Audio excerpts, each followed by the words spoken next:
You're listening to Fellow Travellers with East of Moon.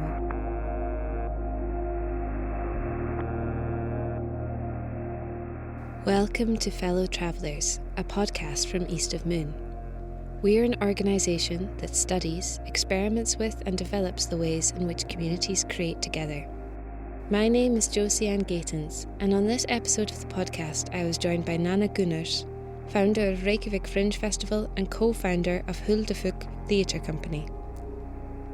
Nanna and I discussed the unique structure of the Fringe concept and how it can be utilised as a shorthand for developing a vibrant, inclusive community.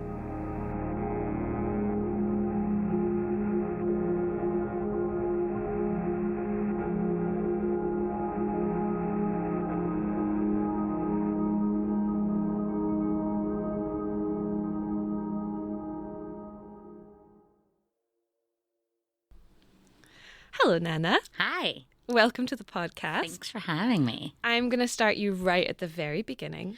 Can you tell us just a little bit about yourself and your background in theatre? Okay, so I studied European theatre arts. Wow. Yeah, it's very fancy. Continental. Exactly. Meaning the focus was on European practitioners as opposed to American ones or Asian ones or something. And I studied that in Rose Bruford College of Theatre and Performance in London.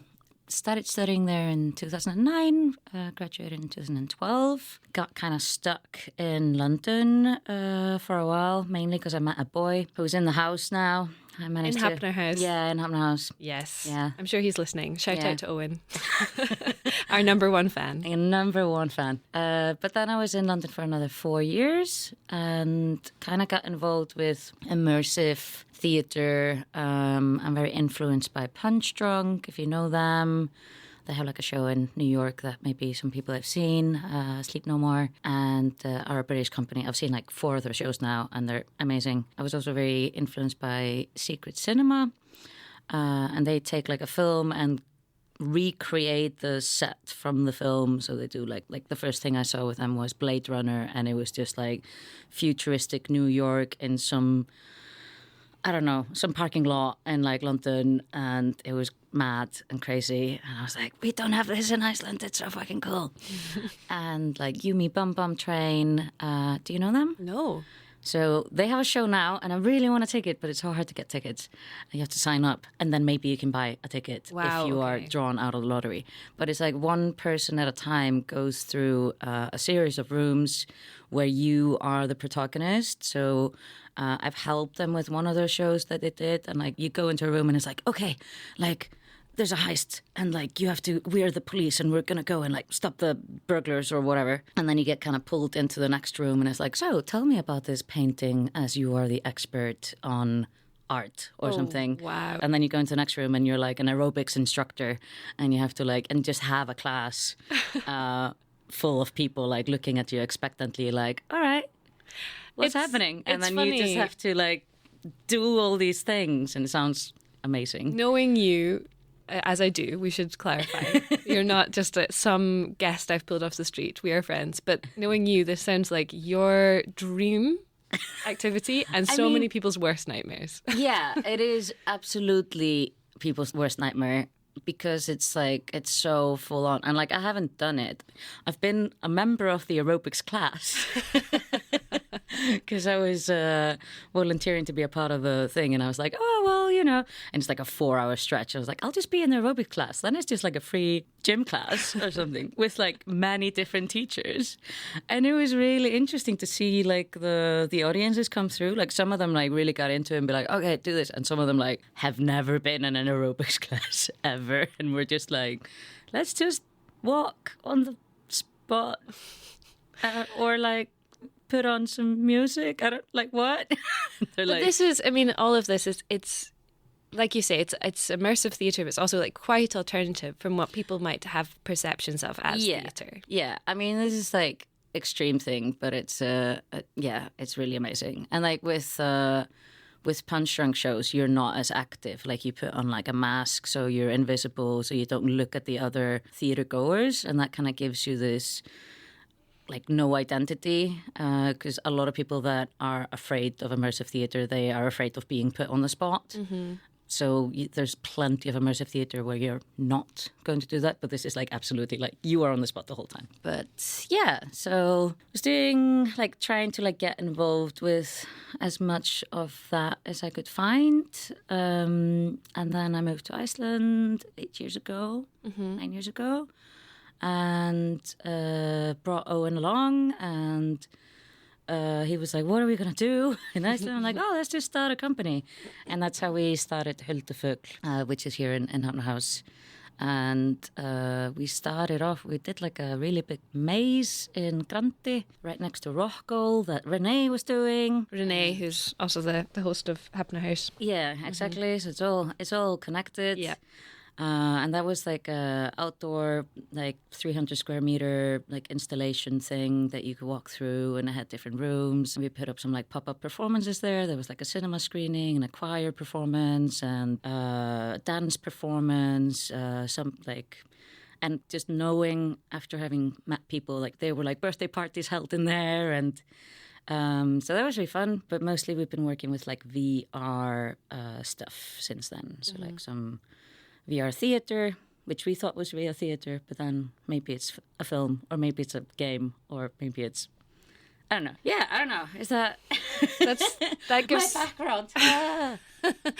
Then Fringe. And then Fringe, yeah. So, maybe people listening don't understand what Fringe festivals are. Okay. Maybe you can give a little bit of an explanation of what Fringe is and what led you to feel like Iceland needed a Fringe festival. So the biggest, largest, oldest Fringe festival in the world is in Edinburgh, started in 1947. They have an international festival there, and there were some artists that were not invited to be a part of that, and they showed up and like, we're going to do our shows anyway, and they just performed in like a cafe or a gallery or something, like a non-official venues of the city. It was like 8 companies, I think, that showed up. And then a journalist coined the term Fringe by writing, like, it's interesting to see what's happening on the Fringe. And that just became the Fringe Festival. And today it's like a huge battery with like just everyone in Edinburgh is involved, I think. It feels like it if you go there. I mean, it takes over the whole month of August. I don't know how many thousands of performances are happening, and like a huge tourist like revenue as well for the city. But then there are around 250 Fringe festivals around the world today. There's always some new ones. There's always some giving up as well. So roughly 250, 300 maybe. And they come in all shapes and sizes. I did not know all of this when I started. I had been to the Edinburgh Fringe. Now I've been there like maybe 5 times or something. But I performed there when I was studying in London twice. First in my second year with a really great show that won all the awards and got all the 5-star reviews. And I was like, I had this like introduction to Fringe. It's like, this is how it is. You just get invited to all the VIP parties, and like it was great. So different from most people's introduction to Fringe. And then I went again the following year with my graduation class, and we had like a 40-piece ensemble, Polish theatre, Grotowski, some sort of like very dance, very heavy. And we were like begging people on the street, like, please come see our show, like flyering every day. I didn't even have to flyer it for the other one. It was just word of mouth kind of thing. But so I got the 2 sides of the. It's more common that you have to like beg people to come and see a show because there's so many. Yeah, more people in the cast than the audience. Yeah, exactly. It's not an uncommon Fringe experience. Exactly. And then I've also. Well, not before I started the Reykjavik Fringe, but after I started the Reykjavik Fringe, I've been to several ones, like kind of all the Nordic ones, the Oslo Fringe, Bergen Fringe, Gothenburg, Stockholm Fringe. Actually, haven't been to the Finnish ones yet. But then I've also been to Brighton Fringe and San Diego Fringe in the States, and Adelaide in Australia. And Adelaide is the second largest one in the world. Oh, and I've been to the Orlando one as well. And like Adelaide and Edinburgh and Brighton and Orlando, they are like huge ones. They have like big budgets. They got massive sponsors. Like, it kind of takes over the city. Like, you can't miss it. Whereas the Scandinavian ones, Stockholm Fringe is the oldest one there. And they are like, 13 years old now, I think. And they're still kind of small scale and more fringy, you know. Yeah. They're more in the outskirts. They're more like grassroots. So, yeah, I knew about Fringe. I loved it. I'd been there. Owen and I had a show called Cousin, or A Box in the Desert in English. And we'd made the show for Culture Night here in Iceland. Mm-hmm. And then we were just like, we made the show. What do we do with the show? And it was for one person at a time, so it made no sense to rent a venue to show it because we would just lose money. So I was like, what's like a good place for it? And somebody else was going to host the first Reykjavik Fringe Festival. And I was like, wow, that's such a great idea. Like, Reykjavik Fringe, that's amazing. Like, I'm so excited. And we applied and we got in. And then a month before the festival, I contacted them. I was like, hey, I haven't heard anything. Like, do we have a venue? Mm-hmm. Like, what's happening? And got the news that it was going to be cancelled. And they were like, no, it's not happening. The whole festival? Yeah, the whole festival just got cancelled. This was in 2017. Mm-hmm. And they didn't say cancelled. They said postponed. And I was like, oh, okay. I just felt bummed. I was like, that's such a shame. Like, it's such a great idea. Yeah, like, I think this is, like, really good for Reykjavik. It would be lovely to have a Fringe festival. And then I had this great idea in March. And I was like, maybe I could just run it. Or, like, I don't know. I'll get in touch with them and see if it's postponed, if there's still a team. Like, maybe I can, like, join the team. And if there isn't a team, then maybe I can just take over and do it myself with some other people. And mentioned this to Owen. He's like, okay, yeah, that sounds great. So, like, next year. And I'm like, no, in July. The story that I heard was that you told him this as you guys were, like, falling asleep. And he was just like, that's nice, dear. Mm-hmm. And then thought, that you meant to do it in a year's time. But actually you meant to do it in, like, 2 months' time. Or whatever. Yeah, what, like 4 months' time? I was just like, what's the wait? And then I got Jess, my friend, involved. At that time, we had been collaborating on Poetry Brothel Reykjavik, which were these immersive performances in Illinois that took over the whole house and had like a rotating poets cast where you could buy a poet and get some like sexy poetry reading somewhere. Or not necessarily sexy. It could be a political poetry reading or someone shouting in your face. Whatever floats your boat. Well, yeah. But we've been working together on that. And I figured like, well, running a festival isn't going to be too different from that. It's just like a little bit longer and more shows. Mm-hmm. But yeah, and we found another guy, Sindri, to take over the financing, which is what I was mostly scared about. Mm-hmm. And then I was like, okay, there's 3 of us now. We can do this. And that's how it was born. So that was in 2018, and we had like a small, very small festival. It was still like 5 days, and about 50 performances. It's quite a lot for... Yeah, but like you look at posters from that time and you're like, oh. I just think it's quite impressive with that smaller team and that short lead-in time. And yeah, I mean, it went great. We had a great time, and we actually had a Scandinavian conference for that first time as well. Because the second I took over, I got Adam Stofsky.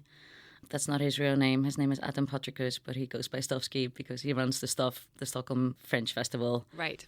He got in touch and was like, great, amazing, let me teach you a bunch of things. And like there is this Nordic Fringe network that I'd like you to be a part of. And it's now the Nordic Baltic network. Yeah.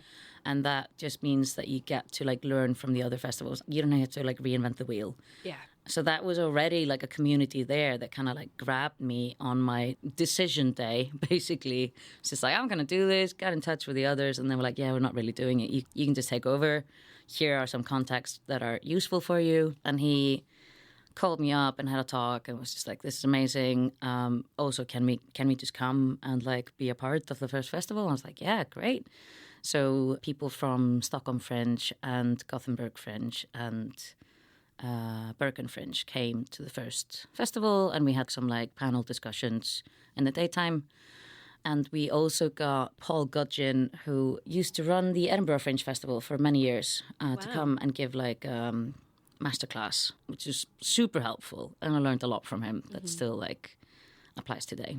I think there's something, knowing, a little bit about Fringe festivals. I have also been to Edinburgh and I've been to Reykjavik Fringe, and that's it. So that's my two sides of the coin in terms of how big and expansive and taking over a city, or petite and kooky and creative, which I would say sums up Reykjavik Fringe quite well. But there is something, I think, when people from outside of Iceland think of the country, they do associate it often with this vibrant art scene, particularly music, I think, less so perhaps theatre or comedy.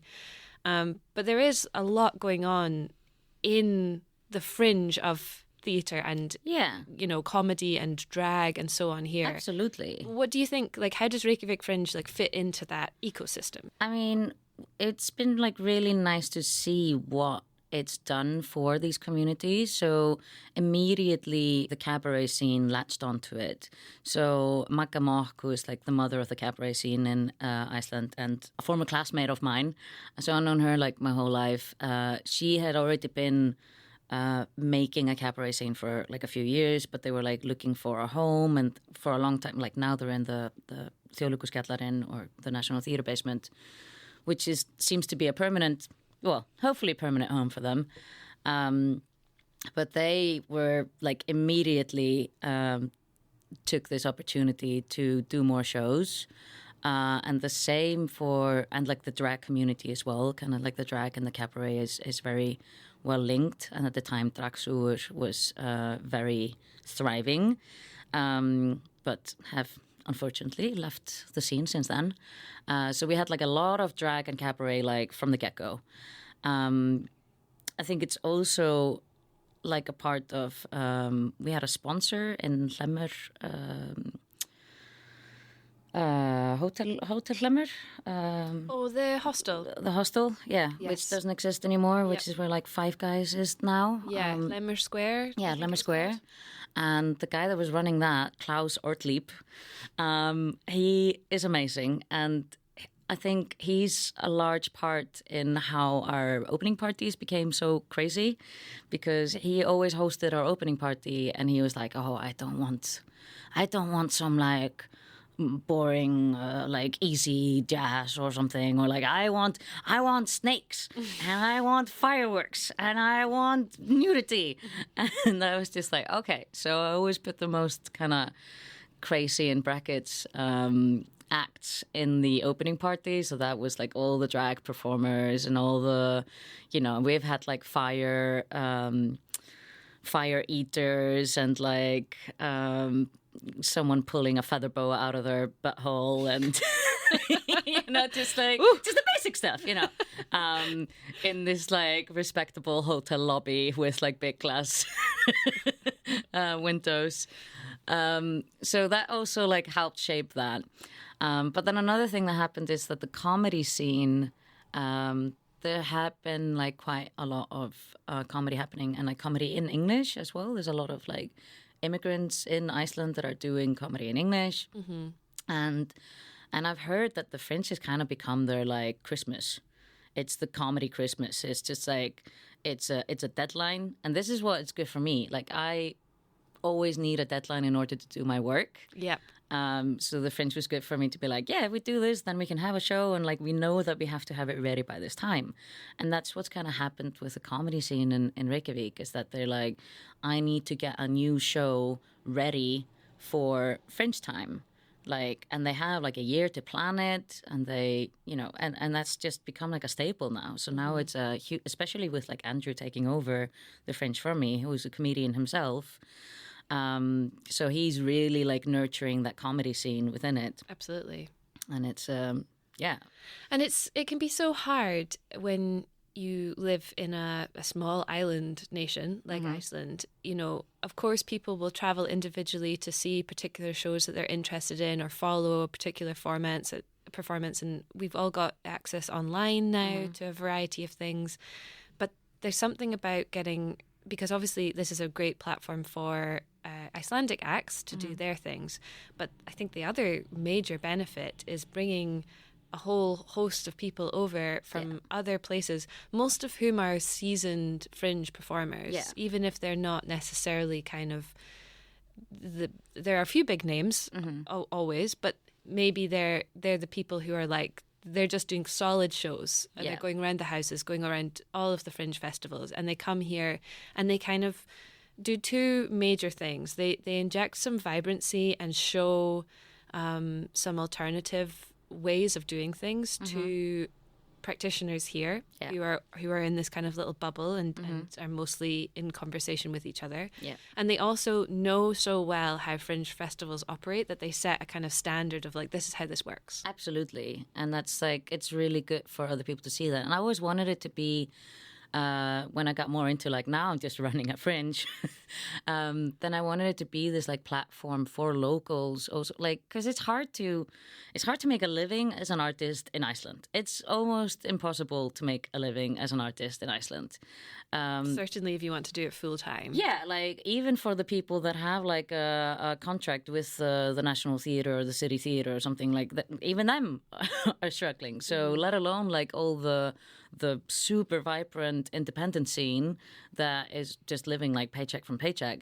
But in order to kind of make the most of it, you kind of have to go abroad.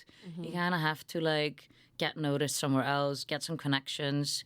And I always thought it was really exciting if you have like maybe a young comedian, maybe just like a 15-year-old, you know, that is just like testing things for the first time. And in the dressing room or like in the green room, they're like right next to Ari Eldjárn with all of his like experience, but also next to like, you know, some like international like big star. And they just like, and there's no hierarchy there. Like, I mean, there's a bit of a hierarchy there. They're probably going to give Ari Eldjárn a better slot. But still, like, they're in the same space and they can learn from each other and they can get tips and ask about the scene elsewhere. And they can be like, oh, if you go to Scotland, you should try to, like, book a gig at this club, or you should, like, talk to this one, and here's that email address or something. Like, there's so many of those contacts that are, like, incredibly important for people. Just to be in the same room as someone gives you a closer access to taking your art like one step further. Yeah, and I mean, I wonder if you have any particular stories of, you know, quote unquote success stories that you can maybe share of like collaborations that came about that you wouldn't have a love story. Oh, sure. We're here for the goss. Tell us the love story. Yeah, no, we have there's a performer called Storm who's Swedish, non-binary, has been coming to like, and this is a lovely thing. There's a lot of artists that come like repeatedly, so they've been coming to the Fringe for, I don't know, like every year since like year 2 maybe. And last year, they met a technician called Jack, another like a British technician that was just like coming over to Iceland to work on the Fringe, and they instantly fell in love. I don't know. They've told me that, like, in this community, you just, like, confess your love within, like, 5 days and you're planning your wedding. But now they are planning their wedding because they got engaged, like, a year later at Fringe Festival. So they met in, what year is it now? 25. So they met in 23, and then they came back in 24, and they got engaged on the stage in Gaukurinn in 24, and now they're getting married, like, this year. So that was great. That's like, but it's also a collaboration story because Storm is Swedish and Jack is lives in Scotland, and they're like going back and forth and collaborating and like meeting a lot of people. Success stories. I know that like Arnór Daði won some award, and I can't remember what it was. Like he won so we always give out awards. Yeah. So this is an interesting thing for me when you know, because the awards. I want to talk to you about that. As you were saying, there's a kind of emphasis on the festival of kind of being non-hierarchical, to as much as it can be. You know, you still, I get you give Ari Eldjárn a good slap. That's also just business sense, you know. But there is this kind of like ideology of sharing, of equality then you also have these awards. Yeah. So at the end, you are kind of giving people, and you know, I've been that my first experience of getting involved in Reykjavik Fringe was being on the panel. Yeah. So I was a journalist at the time, so I've kind of seen it from that side, and I've seen how flexible the awards are. But you still see a value in creating, you know, these kind of standout people that you want to reflect. This is a thing that we heard from Paul Godgin. Okay. So he pointed out that it's very valuable to give out awards. Both people always love getting awards, so it's encouraging to the scene, and it like encourages them to, you know, put in an effort and do their best. And we have really varied awards as well. Like there's a lot of them. Like one of them is like Notice Me, which is the marketing award, which is like the person that put the most effort into their marketing, because as independent artists, we also need to be marketing geniuses, because otherwise no one comes to see your show. But he also said, because he was talking about how do you keep your website relevant throughout the year. And how do you market the festival? How do you get the word of the festival out? And by giving awards and giving everyone like a logo, or like what's it called, like the laurels. The laurel, yeah.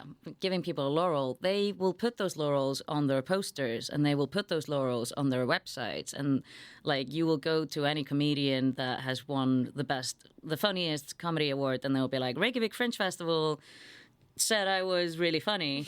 And anyone seeing that finds out like, oh, Reykjavik Fringe Festival, like what's that? So it is an advertisement for the festival, but it's also an encouragement to the artists, and it just like helps spreads the word. But I mean, I get it. It's annoying if you don't win an award, maybe if that's, but like in my experience, like no one's ever expecting to win an award. And when you do, it's more of like oh my God, me, like that's amazing. And it can be super, like, especially in this like independent scene, like it's very seldom that you get the chance to win something, and someone just like recognizing that you're doing something good can be a really big stepping stone.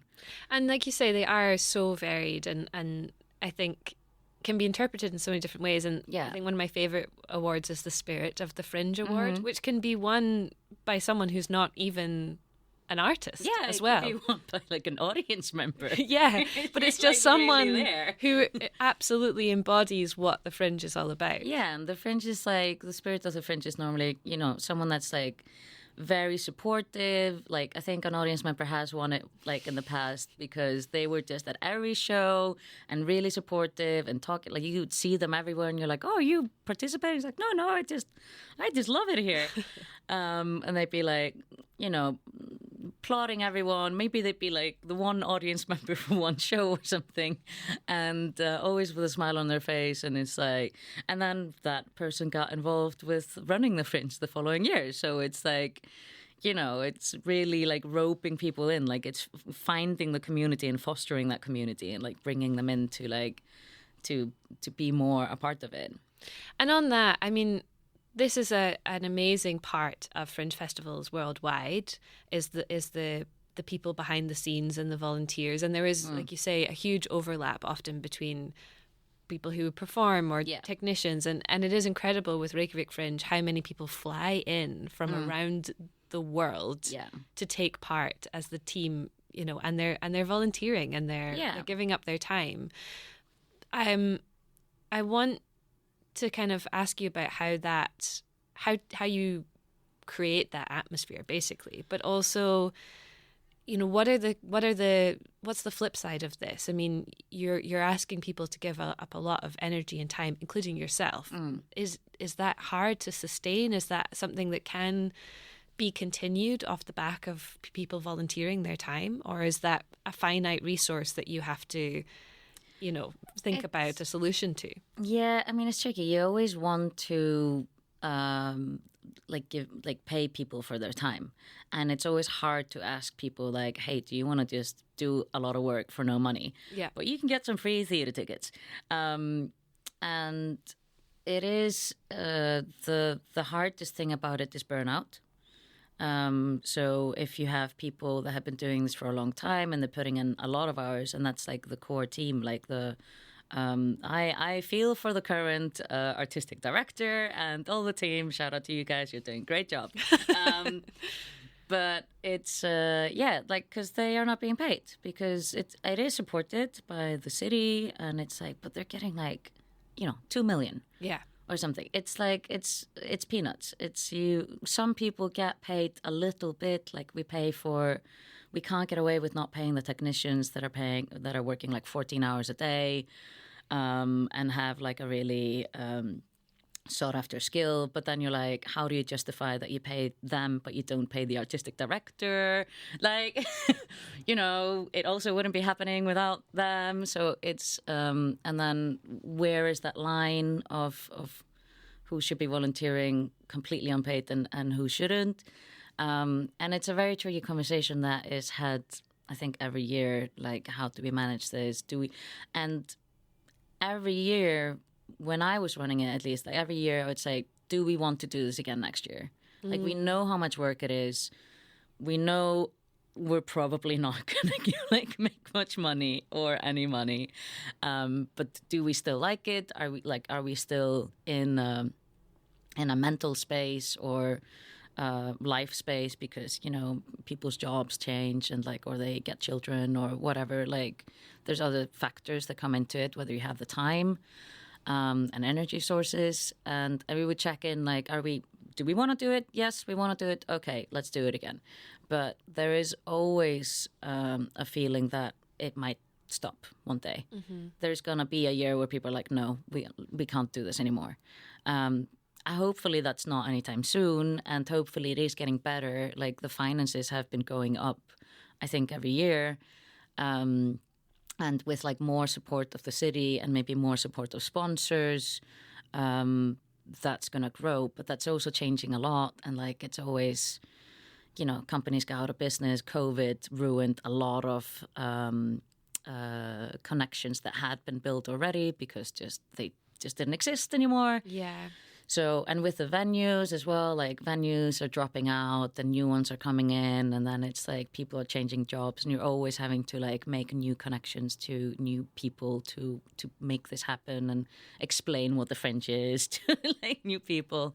But there is, I don't know how it happened. I think it is small. So at least for me, I would know the names of every single performer and the name of every single show when I was running it. And I think that's pretty unique for a festival that you go to. If you go to Edinburgh Fringe Festival, that's absolutely never, ever going to happen. No. You don't even know who is running it. It's just some person somewhere. But I think that anyone that was coming from abroad and had maybe been to Edinburgh, because that's the largest one, or maybe they've been to another large one like Adelaide or Brighton or something. I think that is such a huge difference, that you come to a place and you're like, wow, there's the festival director and they're sitting right next to me and offering me a beer or something, and they know my name and they know my show, and I've been communicating with them for months. They are the ones that have been answering the emails at 2 a.m. or something. When you're wait, how do I get to Iceland? Yeah, exactly. So because it was such a small team, everyone takes on every role, and you see everyone everywhere, you know.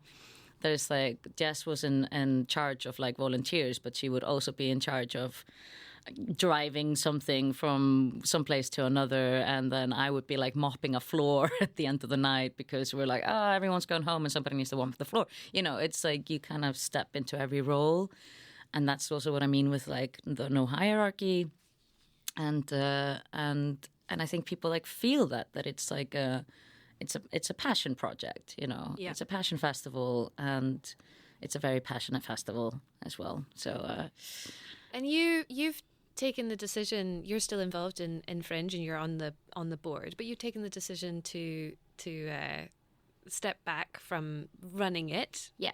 How important do you think that is to kind of pass the baton on to people as well, to keep that passion alive and let new people come in with their ideas? I think that's really important. I mean, full disclosure, I was just heading straight into a burnout after 5 years, and I was like, I just need a break. But also, I had been running it for 5 years, and I had said, like, I don't really want to run it for longer than 5 years because then somebody else needs to take over. Otherwise, it becomes my festival. Yeah.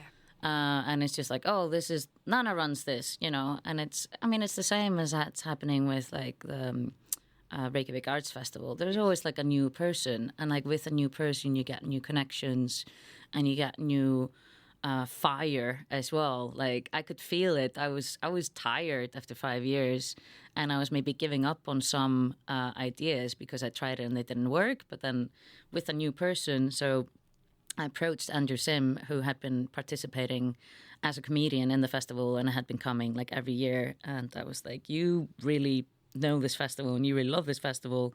And I feel like maybe you'd be interested in running it. There's no money in it and it's really hard work, but do you want to? And he said yes. And he's been running it now for 3 years. And yeah, but with him, he's Scottish.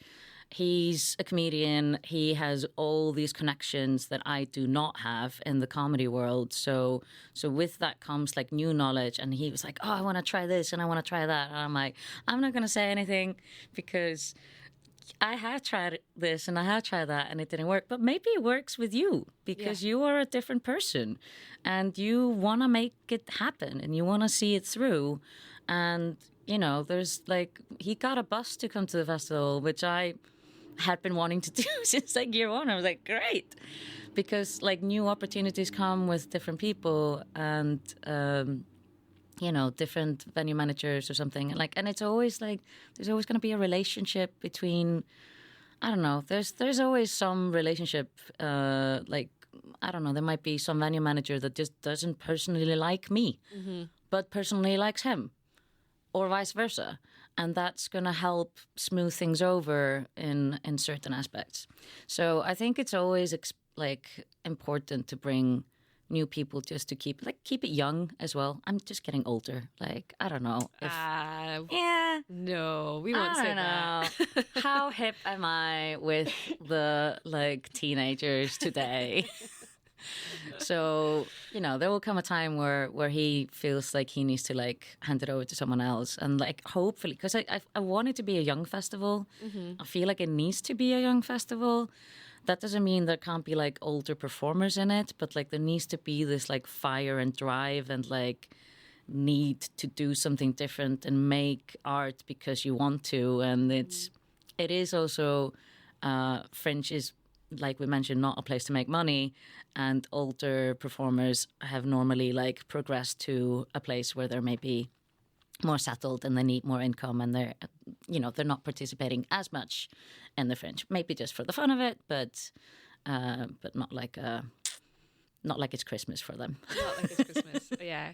I want to ask you, just briefly, if you could just any sort of standout performances or experiences at the Fringe. I know that's such a hard question to ask, but just off the top of your head, like what jumps into your mind as kind of like a really special performance at Reykjavik Fringe? I'm like a few that are coming.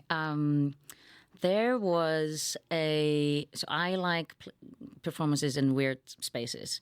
So there was a performance in an Airbnb that the artist had booked themselves, and it was what's the name of it? It was a call girl's story. So it was a woman that has worked as a in the sex trade as a call girl. Phone whore is what it was called. Wow. That was the title of the show. Straight phone out whore. Yeah, and she just answered the phone and did her thing in a living room with maybe 15 to 20 audience members. It was very like small, intimate, cozy, and then gave like a backstory of just like what the industry is like. And it was funny, it was sad, it was scary. It was very like, you go out of that show just thinking about the world and what we're like. And it was like, she's just, you have like a certain idea of that job, I suppose, without, I've never worked in that field. And then you come out of it with like a whole new knowledge of just like, oh, okay, there's a lot of crazy people out there. That one was a really good, that was the first year. We didn't have that many awards the first year, but that would have won like Punch in the Face. Like that was like such Which is one of the awards. Yeah. It's just like Not a literal punch. No, like the most impactful award, like something like you feel like you've been punched in the face by going to that show, because you're just like, oh my God, like this is so. That one was amazing. It's with Cameron Moore. Is her name? I still remember the names of the performers and the shows. 8 years later. See? So young, so fresh. Yeah, exactly. But she was amazing, and she kept coming to Iceland, having these performances as well in Gaukurinn after that as well, where people could get up on stage and tell sex stories, basically. Wow. Yeah, that was an amazing show. What else? Like, so like the Swan Woman was great. I really loved that. That was like a Swedish performer that did a theater performance in Tjarnarbíó. Rebecca is her name, and she was telling the story of a woman, like a true story. She read this like snippet in the paper about a woman that was like found in an apartment with like 26 swans or something. Wow. Yeah. And okay. So she just like did a show based on this like little snippet. Like, what is she like? Why? What? And it was like a beautiful moment where you have like all these like swan feathers like flying in the air, and she's just like becomes a swan, and like, I don't know. It was a beautiful performance. I mean, this is the thing, is I think that Fringe really has the opportunity to do and to bring to people's lives, particularly those who might not consider themselves regular theatre goers, is to have this experience of performance that's just completely perspective changing, or just kind of tells a story in a completely different way. And this is actually, you haven't noticed it yet, but this is a really neat segue into asking you about Huldufólk. Because you're doing a lot of experimenting with technology like VR, like you were saying at the beginning. And I just, before I know you have to rush off to work shortly, I want to just ask you a little bit about your personal work with Huldufólk and what you're working on at the moment, because there's an exciting project underway with that as well. Yeah, so we, like that first year, we had a show called Cousin, Box in the Desert, and that was one audience member at a time goes into VR, like puts on like these VR goggles, and is trapped in a desert in a box, and there's a live actor performing with him, and they can communicate, they can talk to each other, and the live actor, the audience sees them within the virtual world as like an avatar. It's always really hard to explain this, specifically when I can't use my hands for the people that are listening to this radio. If you're not familiar with VR performances, so we always thought of that as like a theater piece, and performed it at the first RVK Fringe. Because the people came from abroad, like Adam from Stockholm Fringe, he really loved it, and he invited us to take it to Stockholm Fringe that same year, and we were like, great, yeah, let's do that. Just paid for the flights out of our own pockets, because we were like, that's fun. And when we were in Stockholm Fringe, we got invited to take it to a few more places, like Berlin and London and Paris, and we were like, oh shit, like great, we need to probably get funding for this. So that's kind of like set the ball rolling. And that's another thing, like we got an award for it, and that really made us think like, oh, we have something good here. We just thought we were just doing something for fun, and apparently people like it. So that was a very successful show that took us like around the world a little bit. And we got funding the listamannalaun, the coveted, amazing artist salary. I got 1 month, and Owen got 2. But we got like 9 months in total to make a follow-up show called Parallel People, and that didn't do as well. That was in COVID. All the festivals were kind of cancelled, so it didn't really... We performed it in the National Theatre here, so that was like we can put that rose in our CV. Yep. And then we took it to one festival abroad, Rain Dance in London. I then kind of was working for RVK here, the RVK Fringe Film Festival. Yeah. And I made like a section for VR pieces here, like based on having been to these like festivals abroad. So I was just like, this is missing here, and this is like something that people just don't know. But now we're actually working on Iceland's first VR film. So no one's doing this yet, but hopefully we are trailblazers in the VR filmmaking industry in Iceland.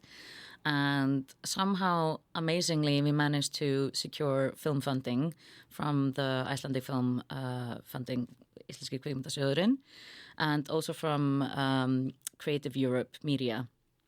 So these like 2 big funds coming together are able to properly finance this film. So we're able to pay people money. It's amazing. I am now an old person that sometimes gets paid. So we're just working on that now. It's hopefully going to be finished in the spring, and we're hoping to premiere it in the fall. And I shouldn't say where, not to jinx it, but we're planning. We have like a big tour planned to many film festivals, but that just depends on like who accepts it, and we'll see how that goes. But that's it's called Fallax. It's a Latin name for tunguskollakampur, which doesn't roll off the tongue quite as well. Yeah, you're gonna have to explain that one to me. That my Icelandic comprehension has stopped. Really? You're not familiar with tunguskollakampur? I got tongue. Yeah. Something. Yeah, tongue devil rich is what it means. Okay. It's a plant. So it's like a small like kind of fern that only grows in Iceland. It's the only native plant in Iceland. Doesn't grow anywhere else in the world, and it only grows next to hot springs. And currently, it only grows next to Deildartunguhver hot spring, which is like one of the if it still exists, because it was. The latest article I found about it is from 2019, and then it was like in a danger of not existing anymore. It used to be in 2 hot springs in Iceland, but now it's only 1, and we're actually going to Deildartunguhver this weekend, and we're going to try to find it to see if it's there. Oh, that's exciting. Yeah. Little did you know. Yeah. Full disclosure, we're both going on a trip today. So I did not know that included an expedition. We'll probably do it on the way back. I'm excited. I'm so down choose for it. if you come along or not. But yeah, so it's about this hot spring, because there's like a hot spring plays a pivotal role in the film. It's like a gateway to another world. And also Fallax, it's a pretty international name. It has both the verb to fall in Icelandic and English, fall or to fall, and then the X is kind of like tied to like this VR world, XR world, like augmented reality, like extended reality. It's often like abbreviated as XR. So it's like, yeah, that kind of, it kind of ties in. Nobody knows what it means. That's good. Then you can put your own meaning on it. Yeah, but that doesn't give you any preconceptions of what the film is about as well. So it's like, it's always hardest to find titles for your projects, I feel. It's like, what's a good title? I don't know, if people are intrigued by it, or if they're like, I don't know what that is. Well, I'm very intrigued, especially by the fact that I am going on an expedition to hot spring hunt. A hot spring hunt, a plant hunt. Plant hunt. I've never fancied myself a botanist, but now's the time to try. Now is the time. I'm going to let you get to work. Thank you so much for joining me.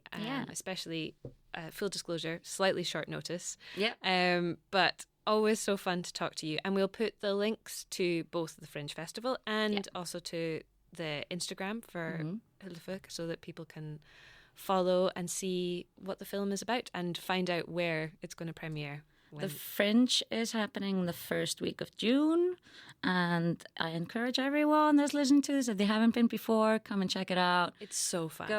Don't see one show, go see 3 shows. They're really cheap. Some of them are for free.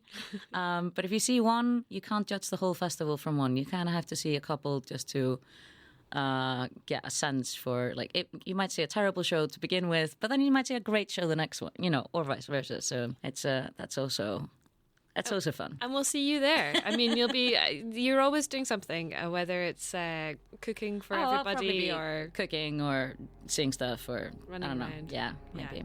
Awesome. Thanks so much, Nanna. You're welcome.